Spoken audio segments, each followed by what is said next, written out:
let's get started with the newest NBA Hall of Fame class that was just announced this week.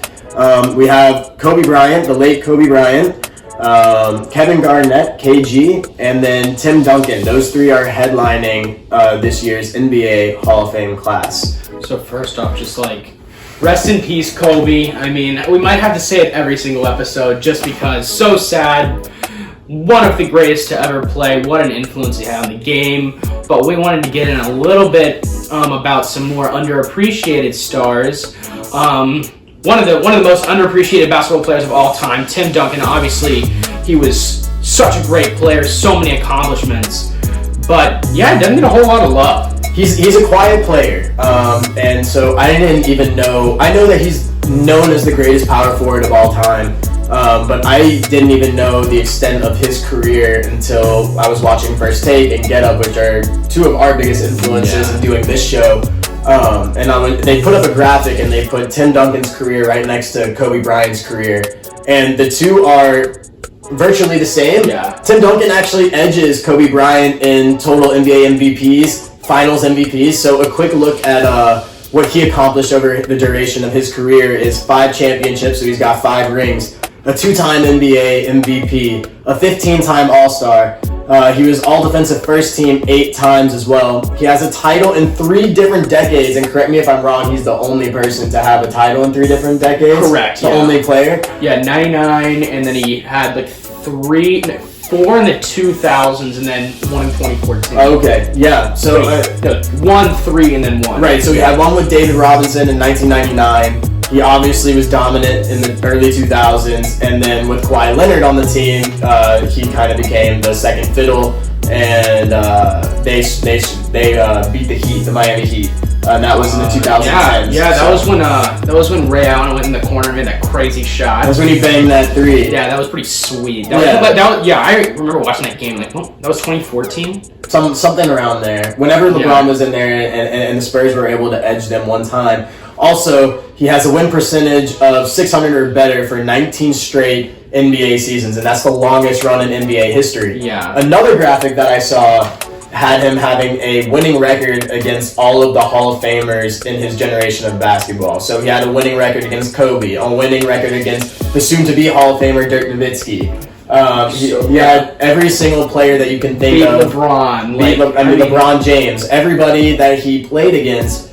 I mean, he really is. He's known as the big fundamental. He's the king of that fadeaway backboard shot, too. Bank always open with Tim Duncan. Always. Like, that man could hit the magical corner right there. Absolutely. The magic spot on the backboard. He's a guy who doesn't want to take credit. He never really talked. He was a very quiet player. He never really had to insert himself into it. He really let his play and his accomplishments do the talking, and I think that he's the most underrated player of this class, and everyone's gonna, and rightfully so, give Kobe Bryant the most attention here. Right. But you really can't forget about Tim Duncan, the big fundamental, playing in Popovich's system, a really long career, and he played at a high level for almost the entire career. Yeah, 600 win percentage.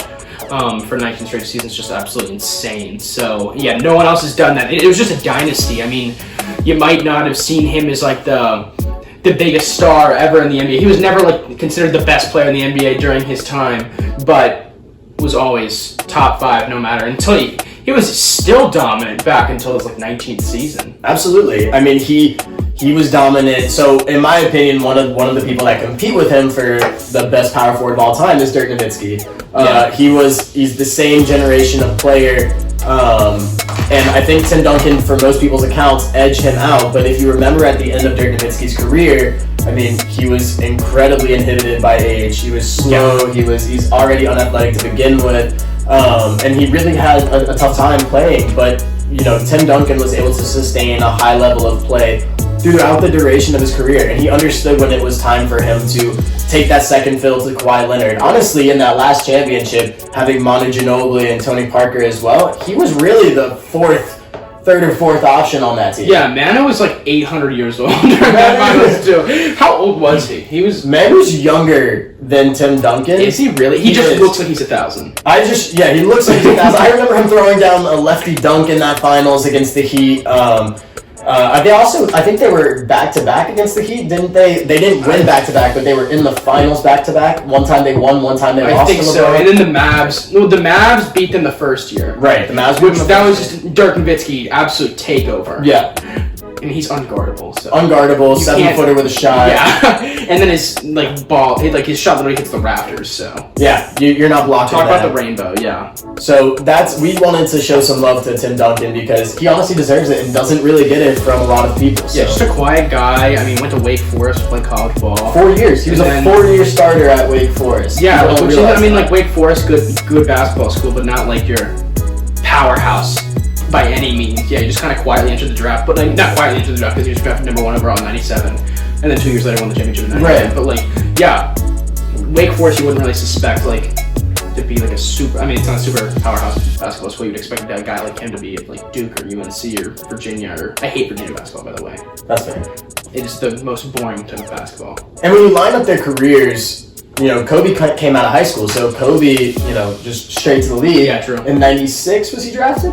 Yeah. So he was drafted, I think, right before Tim Duncan. Then Tim Duncan coming in after spending 4 years in college. So Tim Duncan's already older. That's when basketball peaked, man. Yeah, I mean that was an era that we barely really remember because we were just born. But when you go back and you watch the teams of the late '90s, early 2000s, yeah, Kobe and Tim Duncan and KG in their heyday.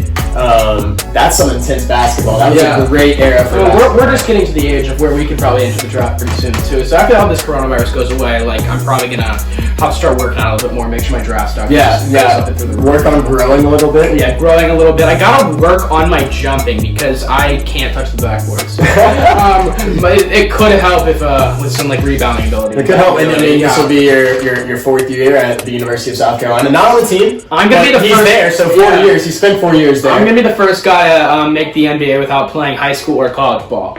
That would be an incredible. I might be the towel boy, but I'll make the NBA. But we'll make it to the NBA. Absolutely.